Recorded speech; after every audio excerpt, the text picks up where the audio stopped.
Hey guys, welcome back to my channel. So I just want to start off by explaining why there wasn't a video last week. So about 2 weeks ago, I got hit with a really horrible gastro bug and somehow managed to edit the book destash video, which was the last one that went up on my channel at the very start of that sickness, and then had the entire next week off work and was just not well enough to actually sit down and film anything. And I didn't already have anything pre-filmed that I could edit to try and get up for you guys. So that is why no video went up last Monday, because I had nothing filmed and I've still been trying to get better. I'm really sorry that no video went up, but yeah, that is why. So today's video, I'm doing things a little bit out of order this month. So normally I put my monthly TBR video up first and then I do the wrap up for the previous month. I have not filmed my September TBR yet. Should be the next video going up on my channel, but basically I am just waiting to confirm what my book club read for the month of September is. Then I'm gonna pick out what other books I wanna read this month. I don't really know, I haven't thought about it yet. So that's why that video has not been filmed and gone up yet, but it should be up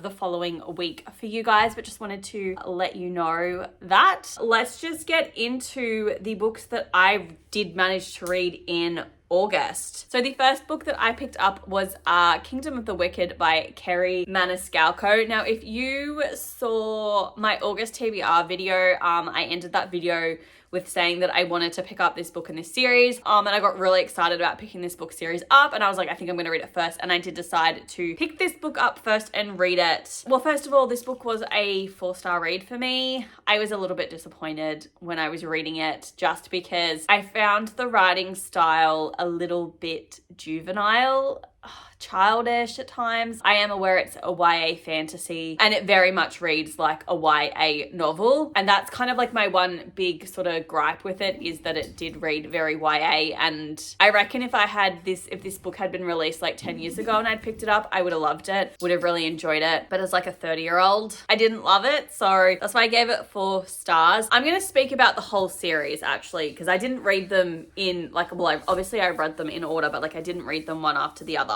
And Kingdom of the Cursed, and then I did actually read Kingdom of the Feared after Kingdom of the Cursed. Overall, I did enjoy this series. Like I said, I think I would have enjoyed it more had I picked it up 10 years ago. I don't think it was out 10 years ago, but that's fine. I think I'm one of the few people who actually preferred the third and final book. Like, I'm pretty sure that everybody loved the first one, found the second book okay, and absolutely hated the third one. Whereas I feel like the book series got better as it went along. So we've got these twins, Amelia and Victoria. They are witches. They live on like this, I feel like it's an Italian little island somewhere. Amelia discovers that her twin sister Victoria has been murdered and her heart has been ripped out of her chest. Other female witches, obviously because they're witches, around the same age as Victoria turn up, also murdered and have their hearts ripped out as well. And Amelia takes it upon herself to discover who her sister's murderer is. So look, the premise sounded amazing. We deal with demons as well. Basically, we deal with the 7 princes of hell,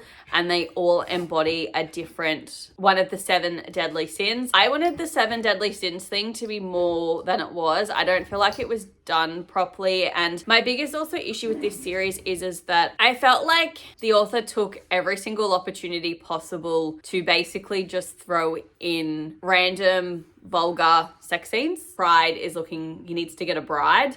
That rhymes. And the girls that have turned up to be murdered are the ones that have agreed to be his bride, and that's why they're being targeted and murdered. Amelia agrees to be his bride and goes to hell, and that's how the first book ends. Obviously, the next 2 books were featured in hell, which I thought was going to be really exciting, so I did enjoy that sort of stuff.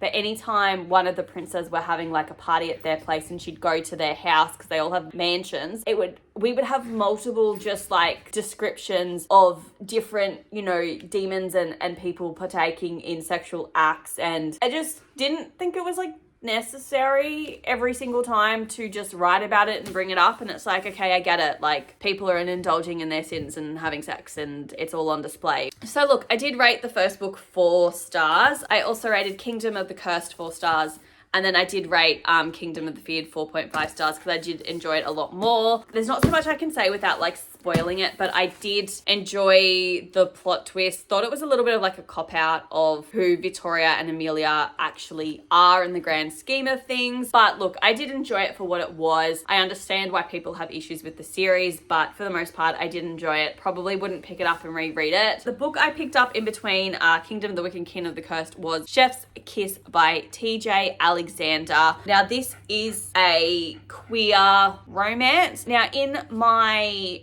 TBR video, I did completely and utterly misgender and provide the wrong pronouns for one of the main characters completely. I take full responsibility. That is my bad. I apologize. This book focuses on our main characters. We've got Simone and we've got Ray, and they work in like a publishing house for this company called The Discerning Chef, and they basically are like test run recipes, and they have like a monthly magazine that they put out to people, but the company's noticed that there's been a bit of like a less in interest and revenue in the company, and they're trying to find new ways to go about doing things. The kitchen manager ends up leaving and they hire someone new who is Ray. Simone really doesn't like it because she's quite an ordered person who likes her structure and her things, and she doesn't like that Ray comes in and basically changes everything in the test kitchen, and it really just drives her up the wall. The company also decides that they want Simone and the other chefs in the kitchen to partake in basically YouTube videos to garner more interest in the company and what they're doing to try and increase their revenue and stuff like that. And Simone absolutely hates it.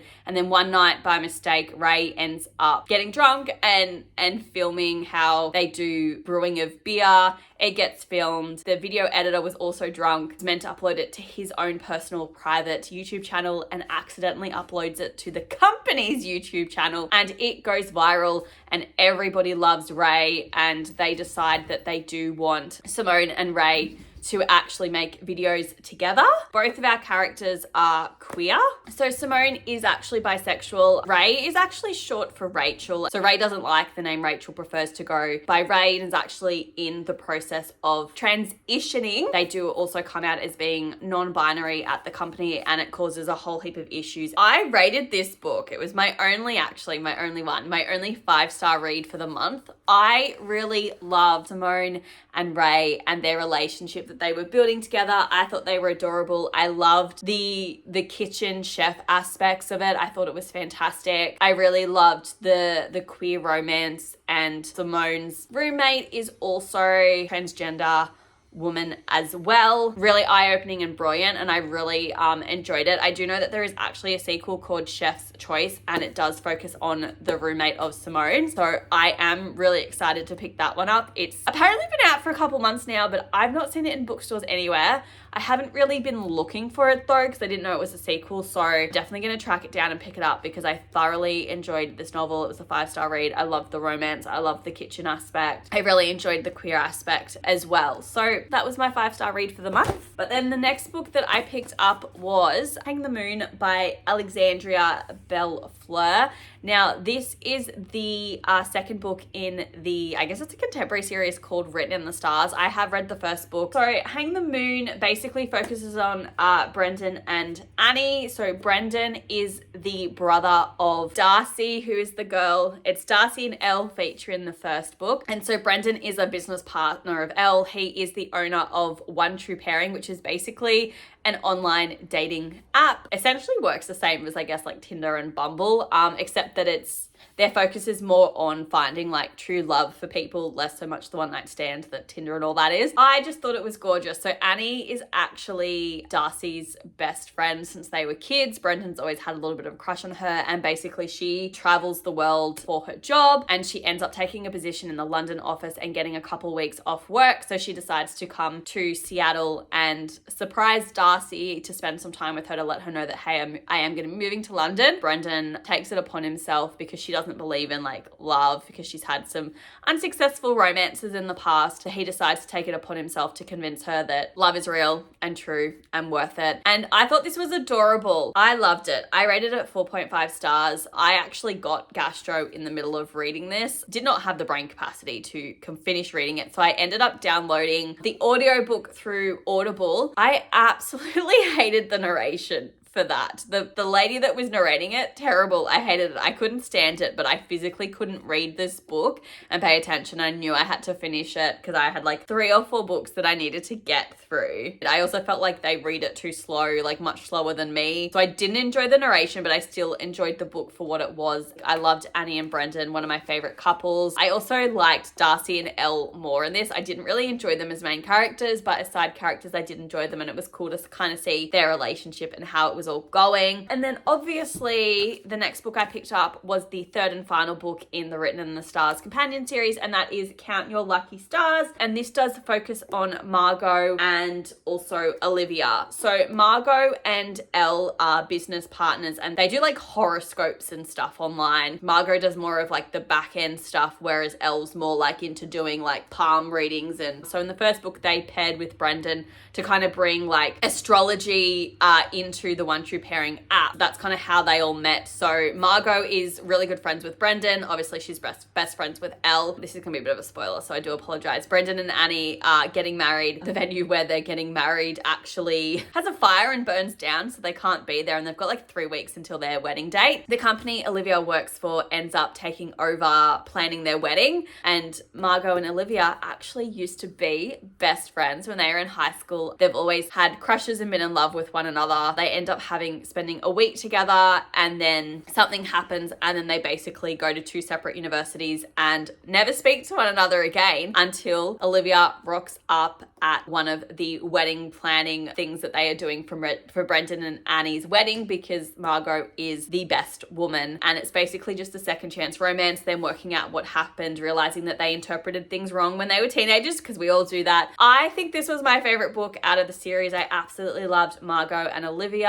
I thought they were gorgeous. I really enjoyed it. I did also rate this one 4.5 stars. I just thought it was a fantastic read. But then the 7th book I picked up was Too Late by Colleen Hoover. I'm just gonna start off by saying I rated this book 2.5 stars. I hated it. Like, I hated it with a burning passion. Probably should have rated it lower than I did. I just felt like this book was so poorly written. I mean, I don't think Colleen Hoover is that great of a writer to begin with personally, but this one was just worse than the writing in all the other books. I can see why she was posting it online, a couple chapters at a time, and then she'd just update one chapter every now and again as she did it. They've decided to traditionally publish it, so she's gone back and edited it, changed things, put things in, etc., and they have published it. And I, for the life of me, cannot sit here and work out why the hell there were people waiting for another chapter to be published. I wouldn't have been one of them. Called a psychological suspense. It's about obsession and dangerous love. And I don't think it was that suspenseful, to be honest. I just found it mostly irritating. So we do focus on Sloane, who is dating this guy called Asa. They are in college. She is basically financially dependent upon Asa, and he does use this to his advantage. He's emotionally, mentally, and physically abusive. He's also basically a bit of a drug lord on campus. Sloane absolutely hates that, wants him to get out of it. He lies and says, yeah, I'm going to get out of the drugs. Like, it's fine. I'm going to get clean. He's got no interest in getting clean and doesn't actually realize that the cops are doing an undercover kind of mission. Mission is not a right word, but to basically expose him, get the evidence they need to lock him up behind jail, because it's literally like the biggest like drug thing going on this university campus. And so there's 2 undercover cops. Sloane ends up falling in love with one of the undercover cops called Carter. I found their love insta-lovey. Like, it was so insta-lovey. Absolutely hated every single one of the characters. I did not like anybody in this book. I hated Asa, thought he was a piece of trash. I didn't like Sloane, thought she was an idiot. Also didn't like Carter because he like so easily just gave up things to protect her and like gave up his role. Like, he literally fell in love with this chick who's dating a guy who's doing drugs and selling drugs and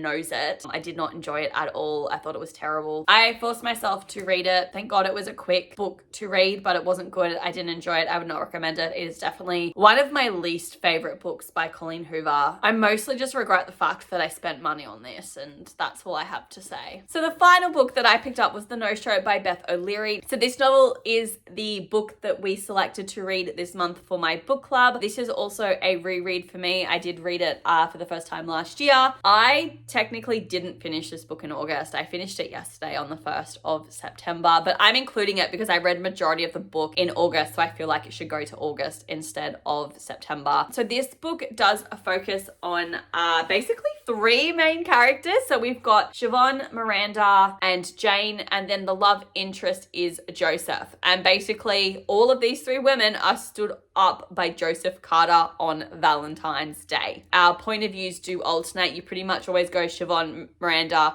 then Jane, and you basically kind of work out how they're all dating Joseph, first of all, how the story is intertwined and works out. There is a bit of a plot twist at the end of the book. When I read it the first time, it made me cry. My jaw was on the floor. It's actually funny because myself and one other girl really enjoyed it. Everyone else did not like it. They hated Siobhan as a character. One of them actually admitted she had to DNF the book, which I thought was hilarious because I did enjoy this the first time I read it. However, my reread, I did not enjoy it as much as I did the first time, which is fine. I did rate it 4.5 stars. I did really enjoy it. It's not my favorite Beth O'Leary book, but it was still fun. Okay, so they are the 8 books, let me have the 8, that I did read in the month of August. So if you guys did enjoy this video, please hit that like button. If you enjoy my content, please feel free to hit the subscribe button. As I said at the start of the video, my September TBR will be coming next week once I get confirmation on what my book club read is. But anyway, if you have read any of these books that I did discuss, please let me know in the comments down below what you thought of them, and I will see you guys in my next video. Bye.